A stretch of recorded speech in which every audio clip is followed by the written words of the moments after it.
Advanced Algebra, Data and Statistical Reasoning, Standard 2.8. And this is a standard about, sort of a summary standard of, do you understand how statistics is used and how it can be misleading or inaccurate? Okay, so I'm going to go through a series of questions here, and you may want to pause if you want to take a closer look at the questions, but these are some of the questions that you might ask if you see a statistical report. Notice that some of these we're calling study design. That's just basically how it was set up. Okay, I'm not going to read all those to you, but these are all different things you can ask when encountering a study. Okay, a few more. Notice here we call them analysis methods, the way they analyze the data that was received. Okay, again, several sort of summary questions there. More analysis methods. And then towards the end there's statistical language. So we're going to look at a particular case. Now I want you to pause and see if you can find at least four things wrong with this. I'm going to point out four things. Certainly there could be more. And we're going to go back and look at those questions and answer them about this particular example. So you have a researcher, they want to compare political affiliation towards a recent court decision. They interview the first 200 people they see in a park and ask them their political affiliation, and the question's worded, do they agree with the promising recent court decision? Okay, the researcher had interviewed 100 Republicans, 89 Democrats, 11 independents, and there's the data. Okay, so can you find at least four things wrong with this? Let's look at those questions again. What's the purpose of this article? The purpose of this, this research. The purpose of this research is to compare political affiliations to this court decision.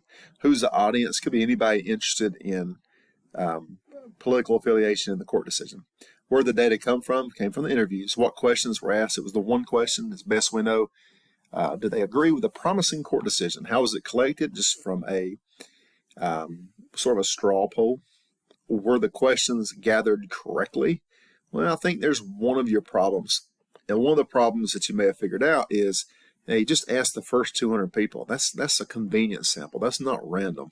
That's not giving everybody the equal chance to be selected. Okay, could the data or questions be misleading? A second thing that I found that's not very good there is the fact there's only 11 independents. So you're only asking 11, not a very big sample. That doesn't give you a good sense. Remember, the bigger the sample, generally the smaller the confidence interval, which is good, and the more reliable it is. So only 11 independents is the second thing. Variables of interest, political affiliation was a variable.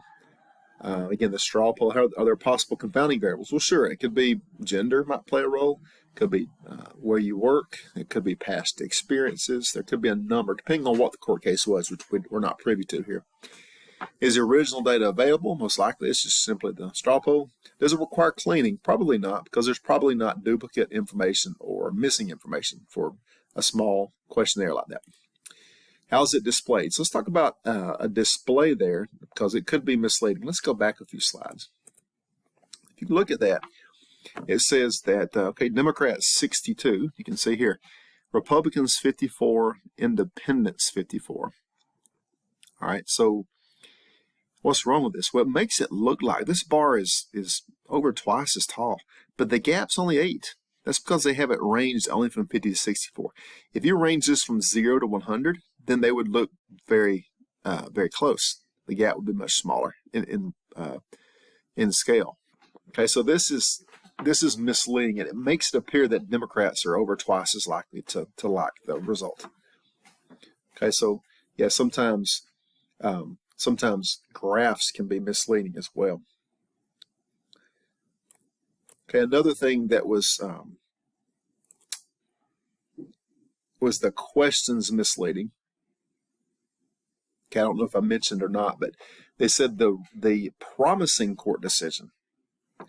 Okay, so the promising court decision, that lets you know that the researcher seems to favor it, and people, that's a leading question. Some people don't like conflict, some people don't like to disagree, so they're more likely to answer yes just because the researcher clearly likes the court decision. So that's another issue here.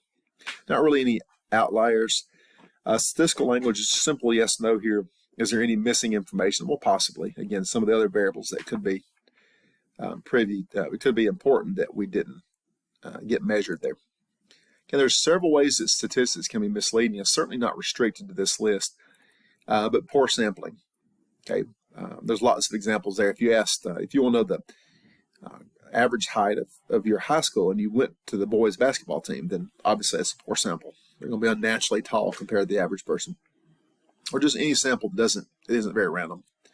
Bias. Okay, so if you this particular one, that the researchers seem to be biased towards the court decision just based on the way the question was worded, and sometimes that bias can make things appear to be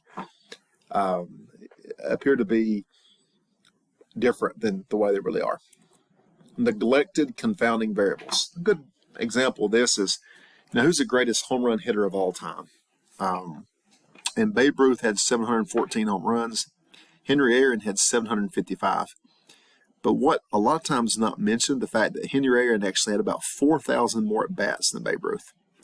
So yeah, Henry Aaron had more, but Babe Ruth did it in much fewer at-bats. Okay, so depends on how you define great. But that's a confounding variable that's often neglected, that we just don't hear that.